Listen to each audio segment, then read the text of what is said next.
Bienvenidos a Enigmas de la Historia. Esta semana les traemos unas historias muy curiosas e interesantes que hemos recopilado en las redes sociales.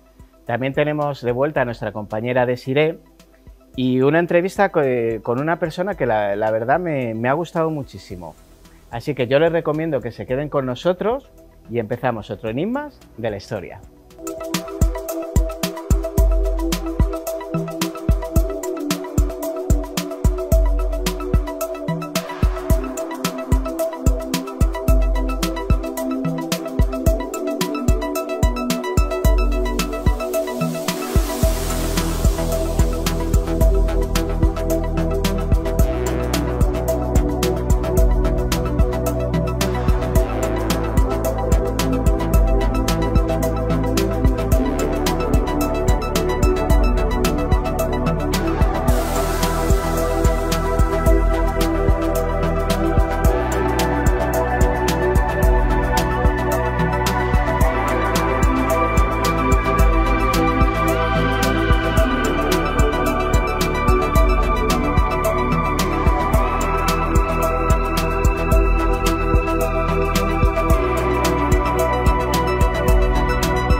Bueno, pues vamos a seguir el programa con nuestra compañera Desiree Breset. Bienvenida otra vez. Hola. ¿Qué tal? ¿Cómo estás? Aquí estoy repitiendo. Me encantó la sección el otro día. La verdad, la sección de indignación. No pasa nada más, traigo. ¿Tienes para más? Por supuesto. Pues vamos con ello, cuéntame. Pues mira, te he traído, como yo diciendo, es que esto de la indignación, todavía me cabe más indignación en el cuerpo, bastante. Bien.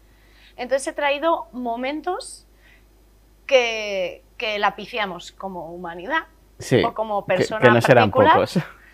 Que a veces son unos jajas, pero a veces pues han provocado conflictos mundiales.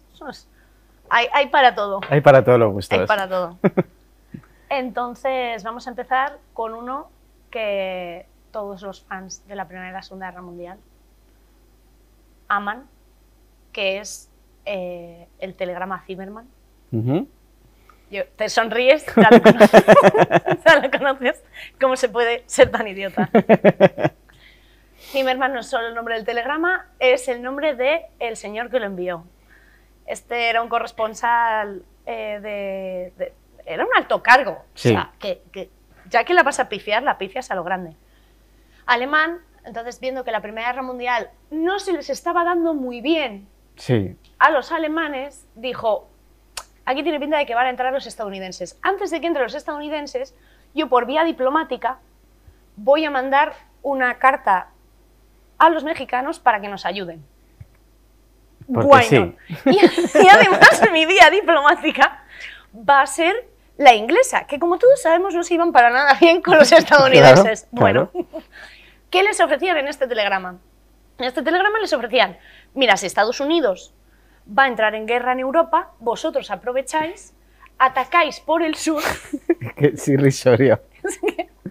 Atacáis por el sur y recuperáis Texas, Arizona, toda esta parte que en realidad era suya desde hasta 1800, o sea, en realidad era suya. Sí, sí. Dice, vosotros, como aquí todavía no hay nada, claro, vosotros, no hubiera sido mal, sí. Vosotros vais y lo cogéis. ¿Qué pasa? Que eso llegó a los ingleses. Y los ingleses tenían una sala especializada, ¿quién lo iba a decir? Que era la sala 40, que era donde descifraban todos los códigos. Los descifraran, fueran para ellos o no. Los ingleses, a ver, nunca se han caracterizado por ser la parte de la historia que cuidase un secreto. Sí. También te digo, no lo mandes por vía inglesa. Pero lo hicieron. Y al descubrirlo, lo que les pasaba a los pobres ingleses era que no podían directamente decirle a los estadounidenses, oye, mira, nos hemos enterado esto por un cable y por un tal, lo tenemos descifrado. ¿Qué hicieron? Intentaron hacer una especie de escena en la que eso se insinuase, pero no se dijera del todo. Pero ahí estaba el cerebro de la humanidad, Zimmermann, para confirmar que efectivamente había mandado ese telegrama y que efectivamente pedía la ayuda ¿a México? A México. México flipó porque Claro. no tenía nada que ver con esto, y dije, a nosotros, ¿Qué me estás contando? suficiente hemos tenido, nosotros no miau, y curiosamente, nada, unos meses justo del cambio del año, Estados Unidos entra en la guerra. Entra en guerra. Dijo, quizá no me puedo fiar del todo de los alemanes. Entonces, no salió muy bien. Y México no entró en Estados Unidos. Además le decían, tú convence a Japón de que Sí, entre y sí, se sí. quede con otro trozo de Estados Unidos. Todo Sí, sí. Muy surrealista todo. desquiciante. El siguiente error humano. Yo sé que solo os indignáis conmigo. Seguro que todo el programa es ultra serio. La gente está esperando la indignación. Sí, sí, sí, total. El siguiente error es la Biblioteca de Alejandría. Tú me dirás, la Biblioteca de Alejandría, hombre, pues tuvo que caer por algo chungo, toda la memoria de la humanidad, Sí, sí, sí. estaba y todo. Pues no había copia de seguridad, también te lo comento, Sí, que sí, eso fue el primero de los fallos. Bueno, pusieron unas copias de seguridad. Pusieron unas copias de seguridad que ahora se han descubierto en Pompeya, que ahora gracias a la inteligencia artificial las están Sí. revelando. Pero también no sé quién fue el genio que dijo, voy a llevarme copias de seguridad de la Biblioteca de Alejandría a Pompeya, que seguro que nunca pasa nada. Que el Vesubio no, allí está solo de decoración, de paisaje, queda muy bien el Vesubio. Exacto. Entonces, ¿qué sucede en Alejandría? Bueno, en Alejandría llega nuestro amigo Julio César, tiene una guerra civil terrible y decide incendiar Flota, porque así hacía un cortafuego contra el enemigo. ¿Con qué? ¿Con qué vamos a aprender estas ¿Con qué vamos cosas? a aprender esto? Aquí unos papiros. Estos papiros ni siquiera están en latín. ¿Esto qué es? Cógete unos cuantos. Ni Estos siquiera señores toda que la... hacen así, asá. Ni siquiera toda la librería. He de decir en su favor que ni siquiera quemó toda la biblioteca, quemó Fue un parte. detalle. Detalle. Quemó parte. En sucesivas trifulcas romanas se va quemando, van cogiendo trozos, nadie presta atención, son papeles sin valor, papeles que se han descubierto al otro lado del mundo. De hecho, se han descubierto sellados, porque tenían unos sellos especiales para tener que desenroscarlos y todo Sí. esto. Se han descubierto desde Turquía hasta... O sea, se han descubierto que se empezaron a desperdigar A donde una vez que a nadie donde les fuera los dio que se lo llevan. esto, y llega el culmen, que es cuando llega el califato de Omar, que yo sé que esto suena a reggaetón, pero no. Entonces llegan y se encuentran con lo que queda de la biblioteca de Alejandría, que imagino que sería menos de lo que puedes visitar en el Assassin's Creed a día de hoy. Y dicen, ¿qué hacemos con esto? Y hay una frase atribuida que tú dices, hombre, un poquito el bien de la humanidad, no. Dice, si estos textos son el Corán, ya los tenemos repetidos y por tanto han de ser exterminados. Y si no son el Corán, son haram, pecado, y por tanto tienen que ser exterminados. Exterminado. Que somos muy de quemar libros. Somos muy de quemar cosas. Sí, sí, sí, sí. O sea, menos que un valenciano, pero en general... Pero casi, casi. Es que tiene tela, ¿eh? Ahora que estábamos hablando de esto, me estaba viniendo lo que hicimos los cristianos con los de los musulmanes, con la conquista de Granada y el resto de Andalucía. Igual, somos de quemar cosas. Tú quema que algo... Hace fresco, es que viene el invierno frío y hay que quemar cosas. Así Madre estamos, mía. que luego no sabemos por qué escribían los sumerios y te tienes que descifrar todo de una tablillita así. Sí, sí, sí, sí. Si no nos hubiéramos dedicado a destrozar culturas anteriores, tendríamos muchas más respuestas y más conocimientos. Por ejemplo. Pero bueno, no descartes otra quema de civilización, ¿eh? Ah, no, para que vayan surgiendo otras tienen que ser... Sí, sí, sí. Bueno, lo siguiente que traigo es... el pobre no influyó nada en la historia, es como una cagada personal, pero soy muy fan de ese señor. Se llama Hiro Honda. Es que, digo, claro, se lo sabe. Muy probablemente te hayas leído el guión y yo estoy aquí como diciendo, ¡ah, se lo sabe! No, sí. Pero esta sí me la pilotaba, sí.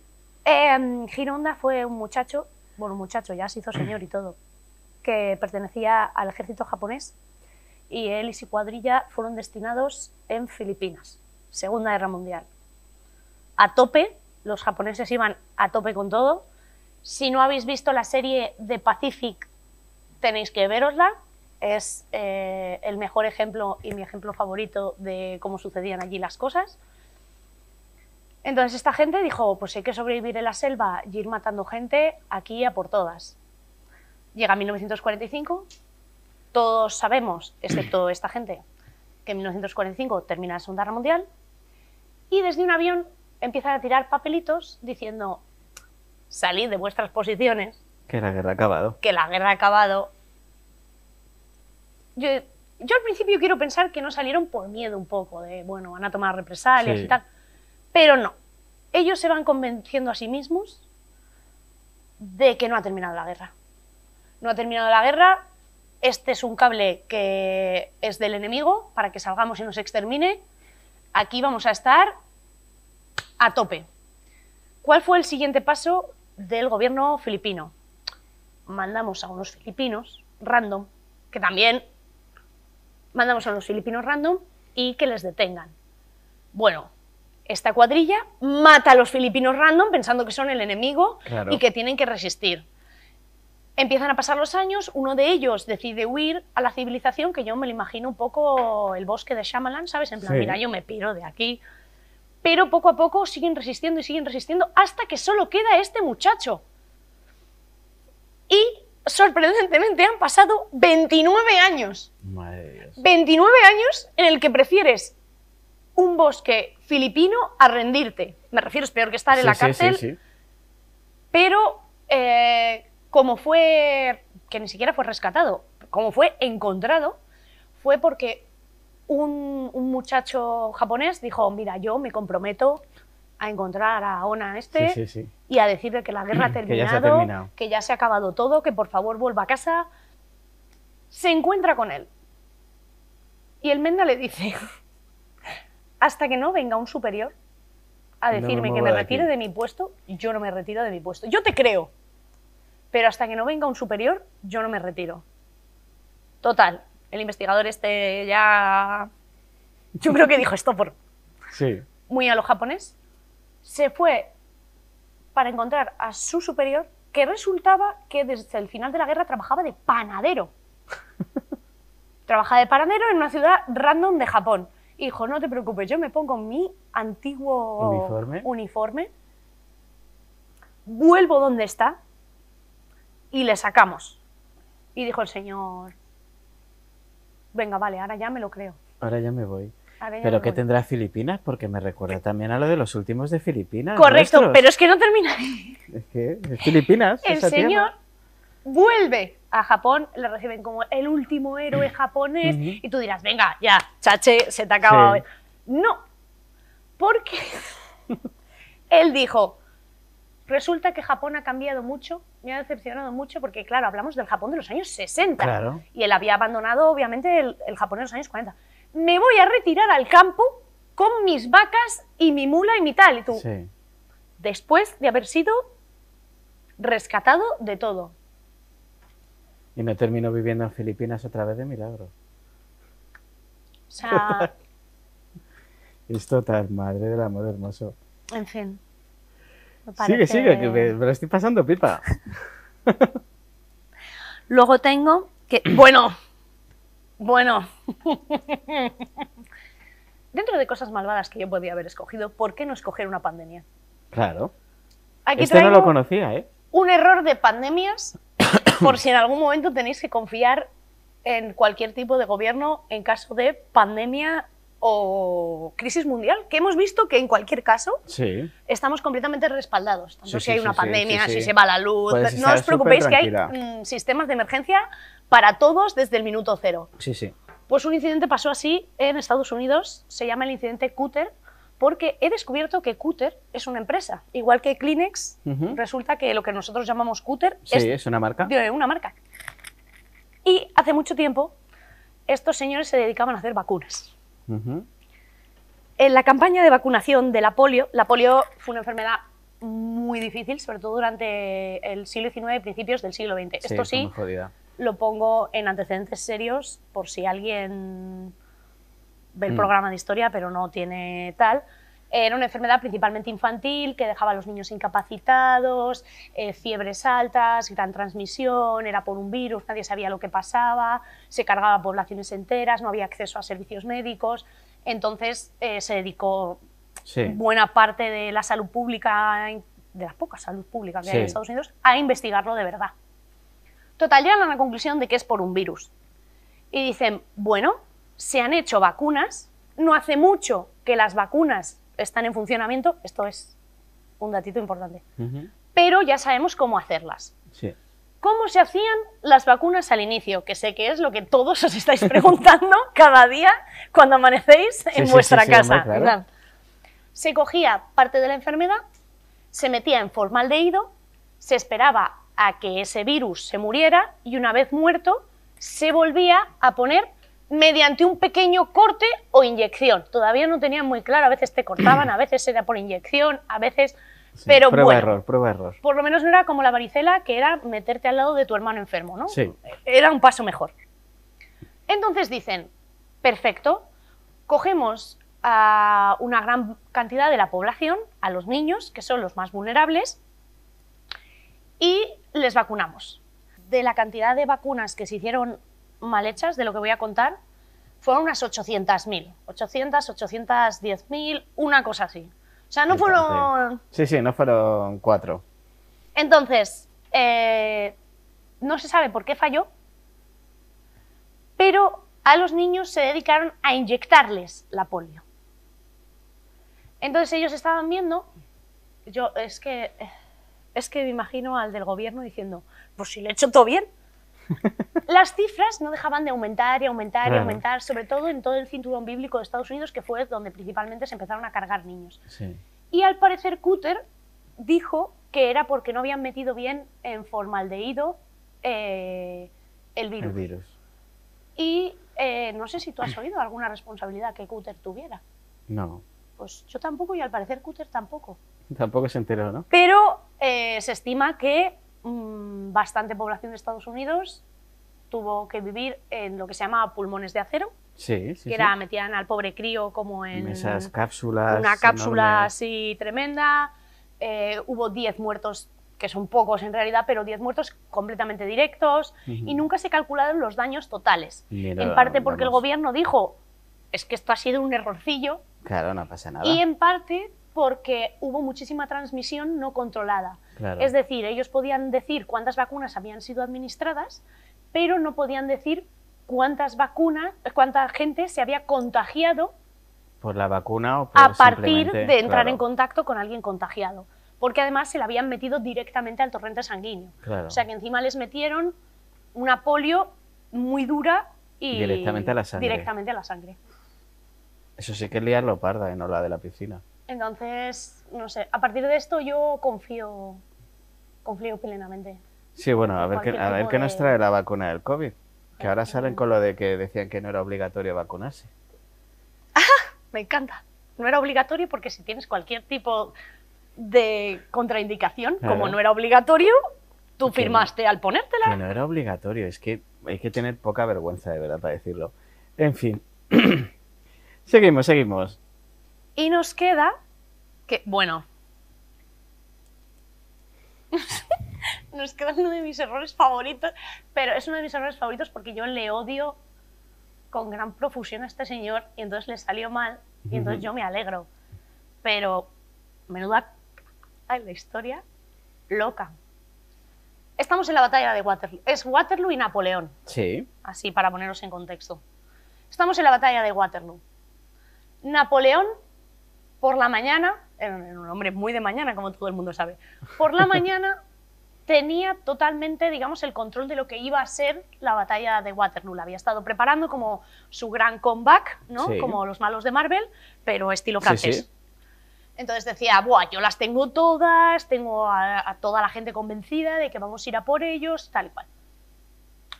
Solo me falta un mensaje y es que la parte que estaba capitaneada por Grouchy se una y haga pinza y terminemos con esto. Bueno, él escribe un telegrama. Normalmente hay que poner también en antecedentes a la gente. Imagino que los antecedentes para la gente de tu programa son bastante obvios, porque si te siguen a ti, algo saben, pero bueno. Normalmente en las guerras antiguas, hasta la Segunda Guerra Mundial, que ya va por cableado todo, cuando se manda un telegrama, o se dice que se manda un telegrama, no se manda un telegrama. Es decir, si César tenía que invadir lo que fuera, o Augusto tenía que invadir lo que sea, no enviaban un menda con un sobre, porque le podía pasar cualquier cosa. No enviaban varios mendas con varios sobres por varios caminos. Claro. Perfecto. Bueno, en este caso, no me acuerdo además justo quién estaba al mando, pero era nuevo. Esto de perdón, es mi primer día, le pasó, pero en Waterloo. Perdieron Waterloo por perdón, era mi primer día. Pusieron al becario. Pusieron al becario y le dijeron, aquí hay que mandar un mensaje a Grouchy. Entonces, escribieron esto, por favor, que vengan los... Lo escribían en francés, por favor, que vengan las tropas hacia acá. Lo doblaron, se lo dieron al del caballo y el del caballo jamás apareció. Ah, mira. Entonces dieron las 4 de la tarde y yo me lo imagino un poquito como Hitler esperando a Steiner. Sí. Lo que pasa es que Steiner, el pobre, estaba destruido, ¿sabes? Claro, sí. Grouchy simplemente estaba esperando así en una taberna, en plan, a ver si me llaman ya. ¿Por qué no tomó la iniciativa de ir? Nunca lo sabremos. Él quería seguir persiguiendo hasta los límites ya para hacer espacio para Napoleón, pero, chache, date cuenta. Oyó los cañones, se registra que Grouchy oye los cañones y dice, estos van a ser los cañones de Napoleón, en lugar de pensar, cañones hay problemas. Sí. Chache, date cuenta. También te lo comento. Sí, no, muy espabilado no fue. Muy espabilado no fue. Entonces, a las 4 de la tarde dice, ¿y si lo mismo me han llamado? Y no me he enterado. Y no me he enterado, ¿no? Un poco... y ya para cuando llegó, habían perdido Waterloo. Entonces, es mi error favorito. No me extraña. Bueno, Desiree, muchísimas gracias. La verdad que la haces súper interesante. Me lo pasa súper bien. Imagino que los espectadores también. Muchísimas gracias y nos vemos muy prontito por aquí. Hombre, espero más indignación. Claro que sí, cuando quieras. Muchísimas gracias.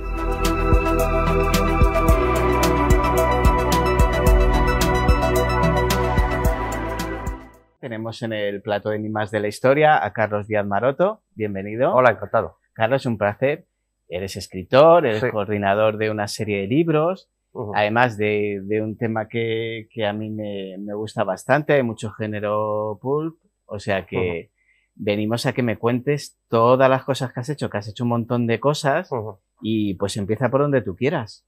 Bueno, venía a hablar no de mí, sino de otro autor. Sí. Pero como él vive en Argentina, pues traerle aquí era un poco complicado, entonces pues más o menos lo voy a promocionar. Lo que pasa es que voy a contar un poco cómo le conocí y el contacto que tiene conmigo. Muy bien. J.R. del Río es un escritor argentino al que yo conocí gracias a una colección que se llamaba Amenazas, de la editorial Isla de Nabumbu, que era una serie de novelas de distintos autores, pero que transcurrían en el mismo universo, donde había un grupo de personajes que era una especie de mezcla entre superhéroes y detectives de lo sobrenatural.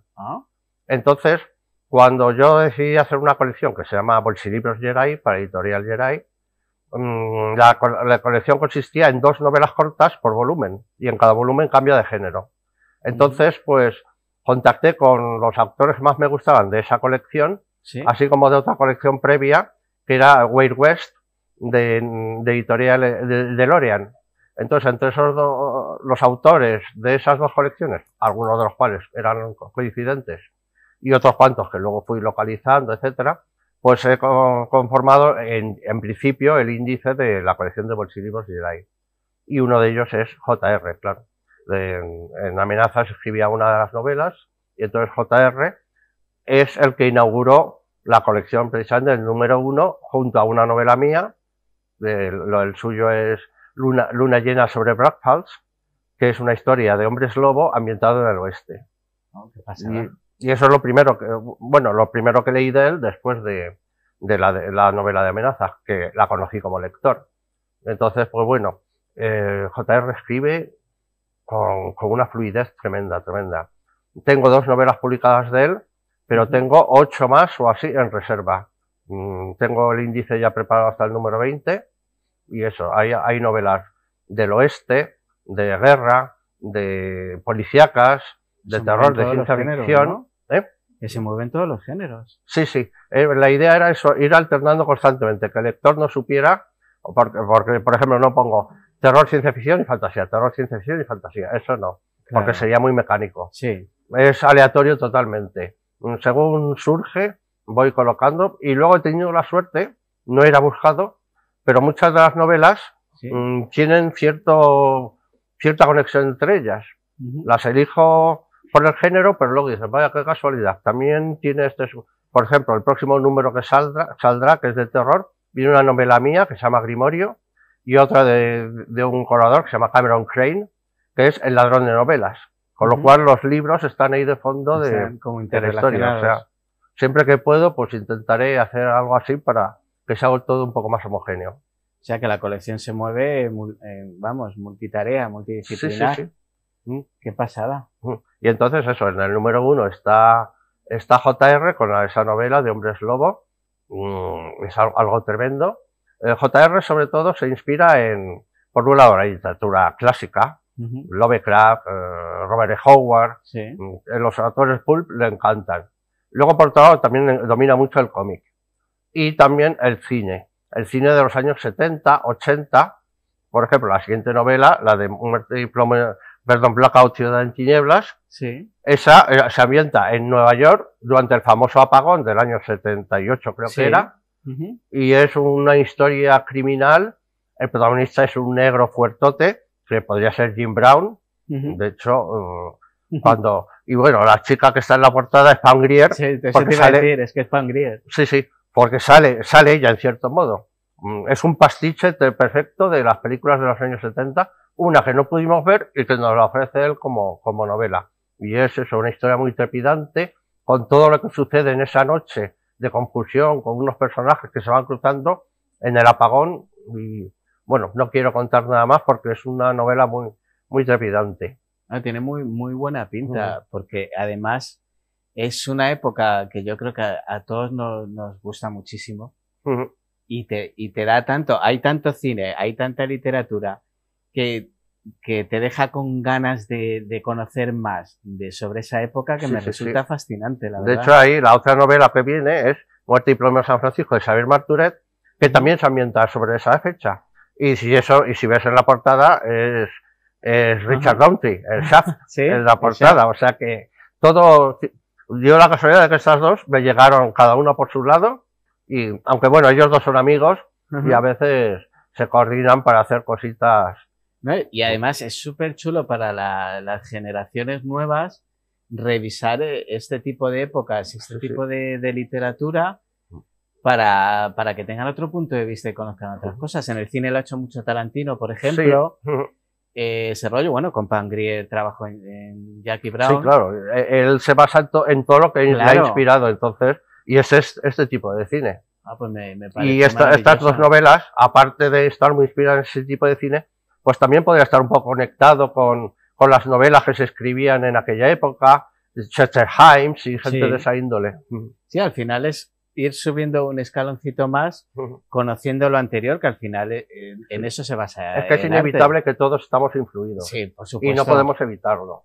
Y lo que somos como autores es la suma de todo lo que hemos sido como lectores. Entonces todo eso se va acumulando y va creando un monstruo de Frankenstein que somos nosotros. Si eres un buen escritor, pues creas una criatura que suena a original, aunque está hecha de pedazos previos. No, a mí eso me parece maravilloso, y más con el bombazo de información que tenemos la suerte de tener hoy día, que ahora puedes ir a consultar lo que quieras de cualquier época en el momento que quieras. Sí, eso es una suerte Internet, los libros que están, tienes documentación de todo. Donde quieras. Antes escribir un libro era mucho más difícil, ahora con el ordenador es facilísimo, incluso las correcciones. Las correcciones son Imagínate las correcciones a máquina. Tenía que ser divertido. Tiene siempre el original limpio, no lleno de tachones. ¿Qué más tenéis en mente? ¿Qué más tenéis en proyecto de la colección? Bueno, tenemos dos colecciones paralelas a esta. Una que sería de relatos, que ahora estamos escribiendo el primer volumen, que serán historias de viajes en el tiempo, que jugamos con los autores que son de la colección, y luego pues otros cuantos invitados. y luego otra colección, porque esta se me queda un pelín corta en algunos aspectos. Entonces vamos a hacer unos especiales con 3 novelas por volumen. Y el volumen 1 serán 3 novelas de Sherlock Holmes. Oh, qué pasada. La mía se titula, los fans se van a echar a reír porque es Sherlock Holmes y la rata gigante de Sumatra. Es uno de los casos que Watson refirió, de los que no se conocían sobre Sherlock Holmes, y que por fin lo contaré yo, después de que otros 30 escritores ya han escrito esa misma novela. Pero bueno, yo buscaré mi perspectiva. Pues no, te lo voy a leer seguro, porque soy súper fan de Sherlock Holmes. O sea, pues yo soy sherlockiano a tope. Antes tenía un blog sobre Sherlock Holmes, se llamaba 221B. Ah, mira. Bueno, quien no lo sepa, era la dirección de la casa de Sherlock Holmes. Y tengo una selección de relatos, publicado por la editorial también Geray, donde viene un relato largo de Sherlock Holmes también. Mezclado con el profesor Otto Lidenbrock. Que no sé si te sonará de algo. Sí, algo he leído por ahí. Viaja al centro de la Tierra, de Verne. Sí, es el digo, algo me estaba sonando. Fíjate, pues Verne fue de lo primero que yo leí, pero claro, te hablo, tenía yo 8 o 10 años, he hecho 47, y es algo que me apetecería retomar, leer a Verne, fíjate. Para mí, lo que más me ha gustado ha sido Viaja al centro de la Tierra, por eso lo homenajeé en esta historia, eso es lo que más me gusta. Yo no sé si sería esa mi favorita o 20.000 leguas de viaje submarino, pero por ahí deben andar. Hoy día está un poco mal visto por la inteligencia, porque es un escritor que dice que es popular, que es para niños. Para nada. Hay muchos adultos que les aburre, porque es un estilo literario que hoy día no se lleva. Es demasiado árido para los lectores actuales. Pues de hecho yo creo que es denso. Sí, es muy denso, es muy detallista, pero a mí me parece un pionero Verne, fundamental. Wells, todos esos autores son fundamentales. Finales del 19 y principios del 20 es lo que a mí más me... En la literatura de lo que antes era ciencia ficción, que ahora simplemente es ciencia y cada vez menos ficción, es más ciencia. Bueno, o retrociencia ficción. Sí, claro, exactamente. Con la perspectiva actual, ese ambiente retro crea un nuevo género, aunque ellos no lo usaran como tal. Sí, exactamente. Pero no se puede cuestionar. Qué vida esta que cuestionamos todo. Pues eso, la colección, pues eso, está a punto de salir el número 6. Y entonces, pues, era trimestral, pero les convencí a la editorial que la convirtieran en bimestral, porque tengo tanto material acumulado que algunos autores están impacientes por ver su novela. Claro, normal. Porque eso, tengo casi hasta el número 20 hecho el índice, con las novelas respectivas, y algunos autores se desesperan. Son 2 o 3 años de esperar. Me parece un proyecto fantástico y súper necesario. Porque es lo que hablamos, hay que revisar lo de antes. Para poder empezar de nuevo siempre tienes que revisar lo anterior. Y ahí eso, está Jorge R. con 2 novelas ya publicadas, y eso, en perspectiva tengo como 8 o 10 de él, de los distintos géneros. La siguiente yo creo que viene de nuevo una de ciencia ficción. Sí, yo creo que es una de ciencia ficción la que viene ahora suya, de ambiente post-holocausto, y muy divertida. Bueno, pues háblanos un poquito de ti y de dónde te viene a ti todo esto. Bueno, yo desde siempre pues he sido aficionado al cine, a la literatura, a lo fantástico. Entonces, con 15 años empecé a colaborar en fanzines. Y saqué un fanzine, Señor del Febre, en homenaje a la novela de José R. Martin. Sí. Y está considerado de los mejores de la época. Te hablo de los 90. Sí. Entonces, a partir de ahí, pues, empecé a publicar, pues saqué 5 números del fanzine, de una forma caótica, como suele pasar con los fanzines. Y luego ya publiqué mi primer libro, que es Drácula de Transilvania Hollywood, fue escrito con Roberto Cueto, que era un ensayo. En principio iba a ser un número especial del fanzine. Sí. Pues entonces, él me sugirió convertirlo en un libro.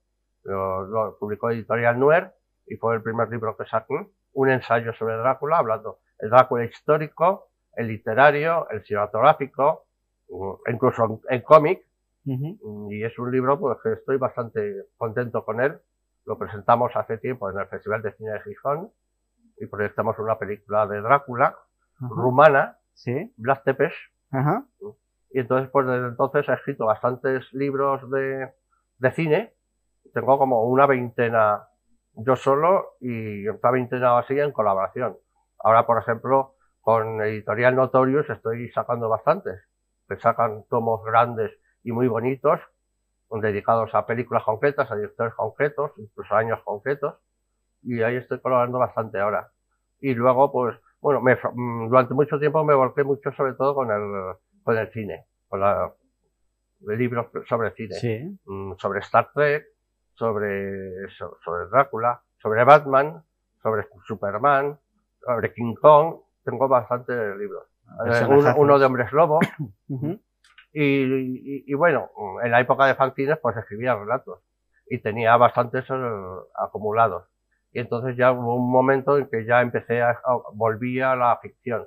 Y tengo también 6 o 7 novelas publicadas, relatos, muchos relatos en distintas antologías. No has parado, ¿eh? No he parado. Eso tengo por seguro. Hablábamos de personajes porque al final Drácula, que se ha sobreexplotado, yo creo al final la figura de Drácula, creo recordar, cinematográficamente sobre todo, la última fue la de Drácula 2000 o no sé si me he perdido. Hombre, la última, el Nosferatu de... Bueno, de ella, eso me parece que sí. el nombre. La de Drácula 2000 es la que al final Drácula 2000 es una del año 2000, obviamente, una producida por Wes Craven.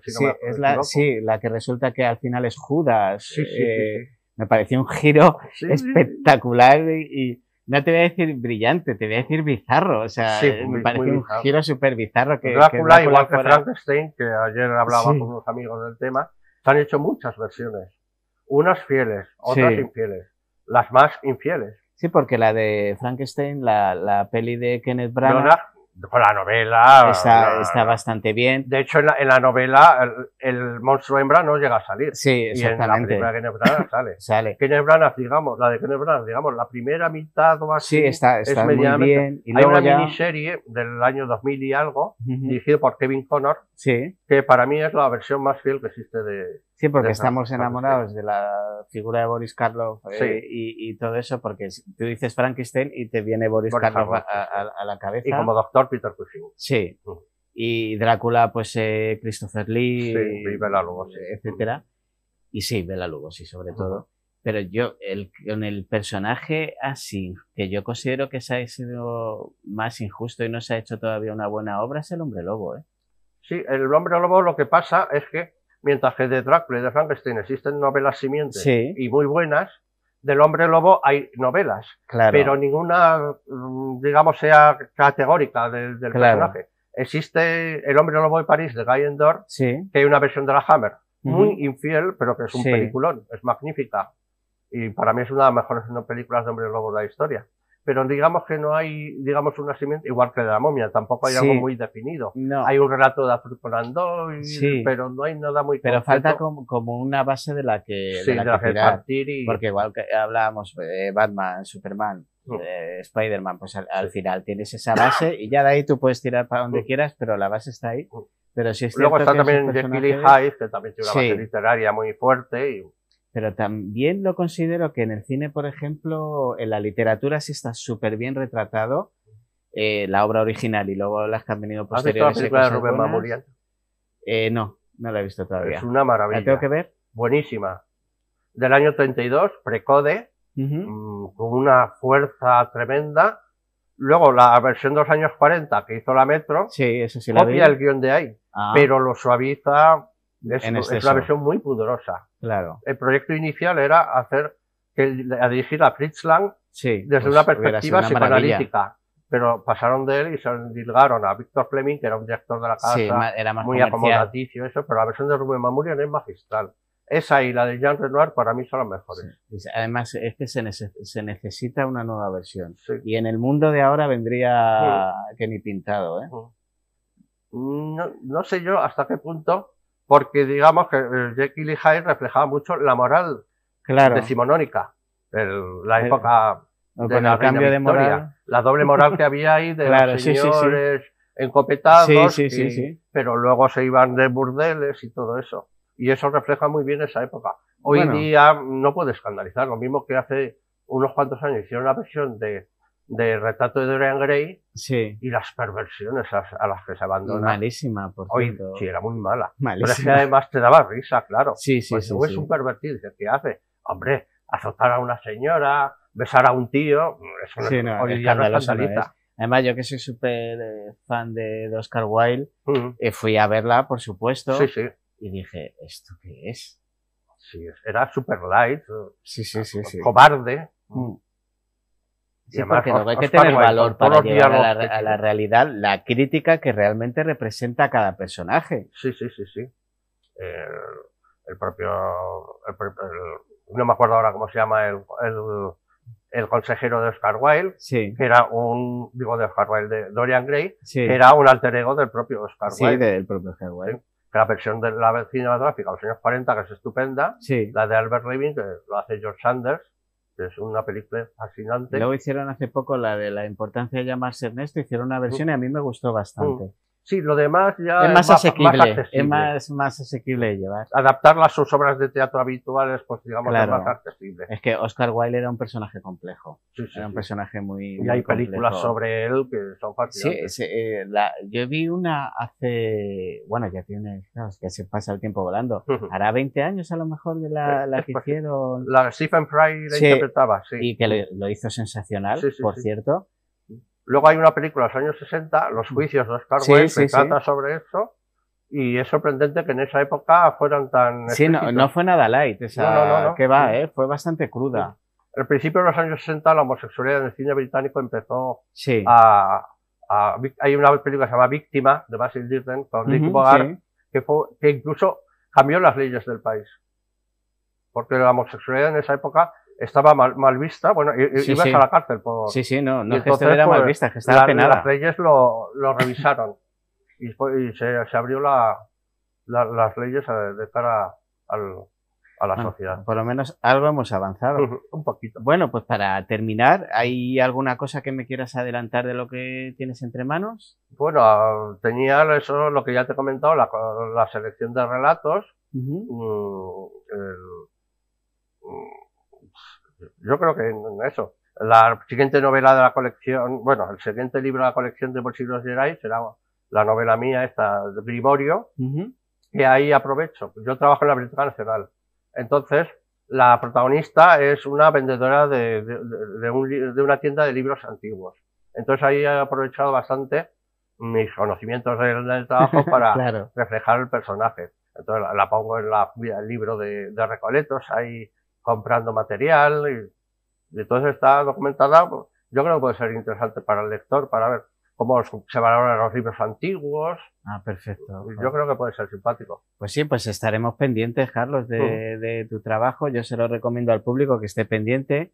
Pondremos las redes sociales y todo y que te busque y vean tu trabajo porque... En Facebook estoy yo ahí, o sea que me pueden localizar y ahí cuelgo cada vez que saco un libro nuevo, sea como editor, sea como autor, o sea que ahí pueden saber las novedades. Hoy vamos a terminar con una especie de noticiario de pequeñas historias, un par de ellas. Me gustaría empezar por un personaje muy particular, se trata de Benito Alvarado, un hombre que vivió y murió en la España del siglo XIX. Nació con distrofia congénita y una apariencia poco común, pero eso no le impidió convertirse en el hombre más deseado de toda Cataluña, han oído bien. No era guapo, según los estándares tradicionales, más bien todo lo contrario. Pero las mujeres lo adoraban, lo que le convirtió en un preciado objeto de deseo para ellas y, por supuesto, en la causa de envidias de todos los hombres que le conocían. No solo atraía miradas, realmente hipnotizaba. Decenas de mujeres se rindieron a su encanto, matrimonios se rompieron, escándalos estallaron y todas, tarde o temprano, acabaron en su cama. Hasta que un día los celos cobraron su precio. Un grupo de esposos furiosos terminó cruelmente con su vida a golpes. Pero el verdadero secreto de Benito no murió con él. Solo una persona lo conocía, su madre. Después de su muerte, ella lo reveló. Benito no era solo un seductor, era perfumista y había creado una fragancia con el feromono humano más potente jamás visto. Un aroma al que ninguna mujer parecía poder resistirse. También nos ha llegado una noticia de un suceso extraño que ha vuelto a tomar relevancia en las redes. Un suceso ocurrido en el Hospital Materno-Infantil de la ciudad de Granada. Cuentan que en el año 1985 una mujer preguntó en recepción por su madre, que había sido operada de un tumor. La recepcionista, solícita, le dio un pase y le indicó en qué habitación se encontraba. Al cabo de unos minutos, la joven volvió a aparecer y solicitó hablar con el médico. La recepcionista le mandó con la anestesista, pero al poco rato la joven apareció de nuevo en recepción, insistiendo en que no había sido atendida. Intrigada, la recepcionista llamó al anestesista, que le confirmó que la chica estaba arriba en ese momento con ella. Muy confusa, la anestesista hizo esperar en la sala de espera a la joven, que estaba atendiendo, y cerró con llave. Por su parte, la recepcionista volvió a enviar a la joven que estaba con ella al despacho del anestesista. Nunca llegó. Cuando las dos abrieron la puerta de la sala de espera para desentrañar el misterio, la otra tampoco se encontraba dentro. Hasta aquí, la historia ya es bastante perturbadora, pero todavía hay más. Al día siguiente, el anestesista visitó a la señora, que había sido operada, y de buen humor le dijo que su hija le había gastado una buena broma. Pero la mujer, muy seriamente, le dijo que eso era imposible, que su hija había fallecido en un accidente 2 años atrás, 2 años antes. Pues bien, estas dos noticias, estas historias que les he contado, son un claro ejemplo de fake news, de bulos que suelen viralizarse y son asumidos por muchos como verdades absolutas, sin comprobar si lo que dice la televisión o las redes serán verdad. Pero este fenómeno, propio de los tiempos digitales en que vivimos, en realidad siempre ha existido. Antes de que la sobreinformación a través de las redes articulase buena parte de la comunicación social en el mundo, la posverdad corría como la pólvora boca a boca entre nosotros. Lo llamábamos, leyendas urbanas. Relatos, noticias, mentiras, al fin y al cabo, que se transmiten de generación en generación y de barrio en barrio y que parecen quedar grabadas en la posteridad. Les cuento todo esto porque no me gusta que me engañen, y a ustedes imagino que tampoco. Terraplanismo, extraterrestres, espíritus, misterios en la Antártida, qué sé yo. El viaje a la Luna, Illuminatis, tantas historias contadas de manera grandilocuente para conseguir clics, y que conste que muchos de esos temas yo puedo llegar a creer. Lo de la Tierra plana no, por favor, eso por ahí sí que no pasó. Pero de ahí a disfrazar con un halo de misterio un asunto que no tiene base y que no puedo demostrar, pues va a ser que no. Lean, investiguen, no se crean todo. Hay mucha gente haciendo dinero a costa de engaños y toda una legión de crédulos que les siguen y jalean. No sean de esos. Sean de los que buscan, de los que quieren creer y encontrar, pero siempre con la verdad. ¿Y qué es la verdad? Pues buena pregunta. Les diría que la verdad es lo que puede demostrarse, pero eso es algo ingenuo por mi parte. Con tanta confusión es fácil equivocarse. Les diría, como decían las abuelas de antes, más sabias que toda la caterva de espabilados que hablan de historia y de misterio y día, pues eso, de lo que veas y escuches, créete la mitad, y de lo que no veas ni escuches, no te creas nada. Así que dicho esto, nos vemos la semana que viene. Muchísimas gracias y nada, una semanita y volvemos con más enigmas de la historia. Muchas gracias.